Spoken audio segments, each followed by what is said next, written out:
အခုဆိုင်နေတဲ့ပူရာကမုတ်ပလင်ပူရာဟုခရီးတဲ့တူပြောတန်ကိုကြားလိုက်တော့ကြောင်းသတင်းတကားကိုတွန်းတင်ပြီးပြင်ကိုကြည့်သည်မိုးကလည်းမဆဲသည်မိုးကလည်းမလင်းသည်မုတ်ပလင်ပူရာကမိုးရီတွေထဲမှာရွှဲရွှဲဆိုရင်ချမ်းစိတ်နေပုံပေါ်နေသည်ဟိုတော့ကတော့ဤဘူရာယုံတို့ခဏခဏရောက်သည်ဤဘူရာယုံမှရန်ကုန်ကအလာယထာကိုဆောင်ပြီးမုတ်တမတို့လိုက်နေကြဖြစ်သည်ဤဘူရာယုံကအငိမ့်သားဝန်ထမ်းကြီးတို့နဲ့စကားလက်ဆောင်ကြတတ်သောကြောင့်မုတ်ပလင်ပူရာကကျွန်တော်အတွက်မှတ်မှတ်ရရတန်တန်တတာဖြစ်တတ်သောဘူရာယုံမင်းဖြစ်ပါသည်ဘူရာတို့စိုက်တိုင်းအောက်ကိုမစင်းမြစ်တော့လေဘူရာယုံစီတို့အ ਨੇ ဆုံးလှမ်း၍တော့ကြည်ဖြစ်သည်ဤဘူရာတို့ယခုတစ်ခေါက်ရောက်လာခြင်းမှာနှစ်တွေအများကြီးကြာပြီးမှရောက်ချင်းဖြစ်သည်စကားလက်ဆောင်ကြနေကြယထာဝန်ထမ်းကြီးကျမ်းမာစွာရှိနေလေအောင်မည်ဟုပြောလင့်ပါသည်အောက်ပါအဖြစ်ပြက်ကထိုဝန်ထမ်းကြီးပြောပြခဲ့သောအဖြစ်ပြက်ဖြစ်ပါသည်မှတ်မိသမျှအောက်ပါကဲ့သို့ဖြစ်ပါသည်ကြောင်မီးသွေးလောင်စာနဲ့မီးရထားတွေခုံမောင်းတဲ့ခက်ကမိုးလေထန်းတဲ့ညတညမှာစိတ်မချရတော့တဲ့ချောင်းဖြတ်တရားဖို့ကမီးရထားတန်လန်းကိုမီးရထားလုပ်သားတွေအလင်းမြန်ပြင်ဆင်နေကြတယ်မကြခင်မှာဒီချောင်းဖြတ်တရားကိုကုန်တင်ရထားတွေဖြတ်မှာဖြစ်ပါတယ်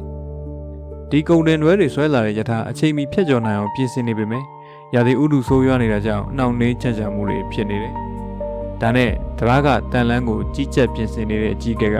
မီးရထားဝန်ထမ်းတို့ကိုကုန်တင်ရထားလာရင်ဒီတရားကိုမဖြတ်ကျော်သေးပဲလွတ်ရမှာရနာနေအောင်အချက်ပြဖို့ဆင်လွတ်လိုက်တယ်။မီးရထားဝန်ထမ်းဟာအချက်ပြမီးအိမ်ကိုဆွဲပြီးအကြီးအကဲစီခိုင်းတဲ့အဝေးအကွာရှိရာကိုတွားပြီးအချက်ပြဖို့ထွက်သွားတယ်။ဖြစ်ပုံကအဲ့ဒီအချက်ပြမဲ့ဝန်ထမ်းဟာအဲ့ဒီညမှာအရက်တောက်လွန်ပြီးမူးနေတယ်ဒါကိုအကြီးကရုတ်တရက်ဆိုတော့တတိမထားမိလိုက်ဘူး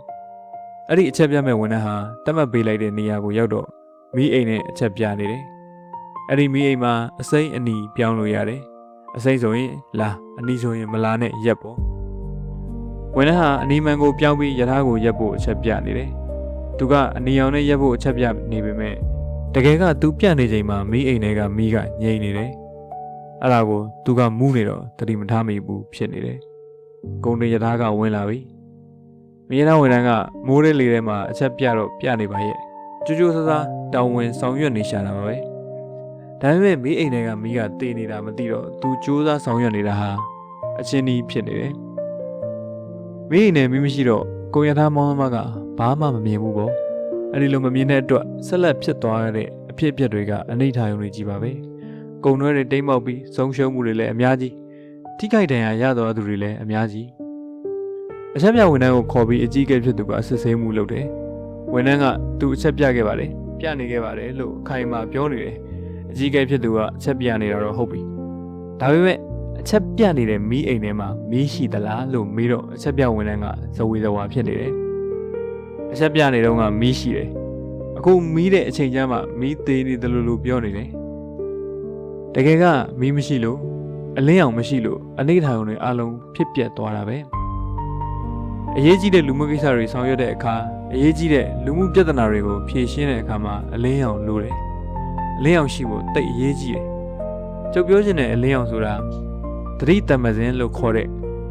သတိပညာအလင်းအောင်ကိုဆိုလိုတာပါသတိရှိမှအတိဖြစ်တာအတိဖြစ်မှအဖြူမဲအစိမ့်အနီအကောင်အဆိုးအကျိုးအပြစ်တွေဆိုတာကိုသိတာသတိပညာအလင်းအောင်မရှိဘဲနဲ့ဆိုရင်တော့နေမနာညမနာဘလောက်ပဲကြိုးစားလှုပ်ဆောင်နေပေမဲ့အကျိုးများခြင်းမှများမယ်ကျုပ်ပြောခဲ့တဲ့အချက်ပြဝန်ထမ်းလို့ပေါ့ဗျာမိုးရဲလေထဲမှာတပင်တပန်းနဲ့အချက်ပြနေပေမဲ့သူ့မီးအိမ်မှာမီးမရှိပဲအလင်းအောင်မှမရှိပဲအချင်းဒီလှုပ်ဆောင်မှုမျိုးအကျိုးမဲ့တဲ့လှုပ်ဆောင်မှုမျိုးဖြစ်သွားသလို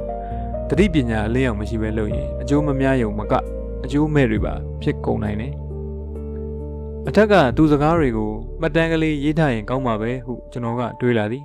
မုတ်ပလင်ဘူတာမှဆက်လက်ထွက်ခွာခဲ့သည့်ယထာခရီးစဉ်တစ်လျှောက်သူပြောပြသည့်အဖြစ်အပျက်တွေကမီးရထားဝန်ထမ်းပြသည့်အချက်ပြမီးဟင်ကလေးကိုမြင်ရောက်လာသည်ငိုက်ချင်မှုလူဖြစ်နေသောကြောင့်လာမသိတခါတရံမီးအိမ်ကြီးအားလင်းလာလိုက်